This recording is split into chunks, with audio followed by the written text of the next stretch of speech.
কথা অসমৰ ছাত্ৰ ছাত্ৰী আৰু অসমৰ যি যুৱক যুৱতীসকলক লৈ এই চৰকাৰখনে কিন্তু তেখেতসকলে প্ৰতিটো মুহূৰ্তত কিন্তু অসমৰ যুৱ সমাজৰ অসমৰ যুৱক যুৱতী আৰু অসমৰ ছাত্ৰ ছাত্ৰীক কিন্তু ৰাম টাঙন দিছে আৰু শেহতীয়াকৈ যি অসম আৰক্ষী উপ পৰিদৰ্শকৰ যি তেখেতসকলে যি পৰীক্ষা তেখেতসকলে অনুষ্ঠিত কৰিছিলে পৰীক্ষাটো তেখেতসকলে সুকলমে অনুষ্ঠিত কৰিব নোৱাৰিলে ইয়াতকৈ কিন্তু দুৰ্ভাগ্যজনক কথা একো নাই।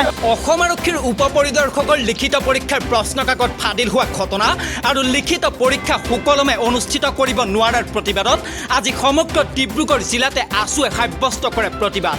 সদৌ ডিব্ৰুগড় জিলা ছাত্ৰ সন্থাৰ আহ্বান মৰ্মে আজি জিলাখনৰ প্ৰান্তে প্ৰান্তে গৃহ বিভাগৰ দায়িত্বত থকা মুখ্যমন্ত্ৰী সৰ্বানন্দ সোণোৱালৰ পুত্তলিকা দাহ কৰি উত্তাল প্ৰতিবাদ সাব্যস্ত কৰে আছুৱে।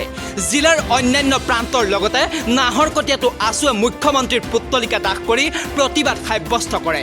নাহৰকটীয়া ৰেলগেটৰ সমীপত শতাধিক আছু কৰ্মীয়ে নিবনুৱা যুৱক যুৱতীৰ জীৱনক লৈ হেতালি খেলা, ৰাজ্য চৰকাৰৰ বিৰুদ্ধে ক্ষোভ উজাৰাৰ লগতে চৰকাৰ বিৰোধী বিভিন্ন শ্লোগানেৰে নাহৰকটীয়াৰ আকাশ পতাক কঁপাই তোলে। আৰু এটা কথা আমি ক'ব বিচাৰিছোঁ আৰু যিটো প্ৰতিষ্ঠানে এই পৰীক্ষাসমূহ অনুষ্ঠিত কৰে এই প্ৰতিষ্ঠানটোৰ ওপৰত কিন্তু আমাৰ কিন্তু এটা সন্দেহ আছে আৰু অনতিপলমে এই প্ৰতিষ্ঠানটোৰ ওপৰত কিন্তু উচিত তদন্ত হ'ব লাগে আৰু যিসকলে গাফিলতি কৰিছে আৰু যিসকলে এই প্ৰশ্ন কাকত ফাদিল হোৱা বুলি তেখেতসকলে কৈছে সেই কথাটো কিন্তু অতিকে তদন্ত হ'ব লাগে।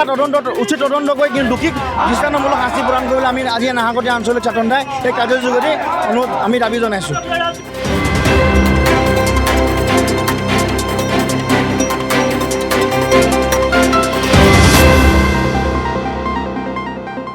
নাহৰকটীয়াৰ পৰা বিদ্যুৎ Mahanta report, news today any.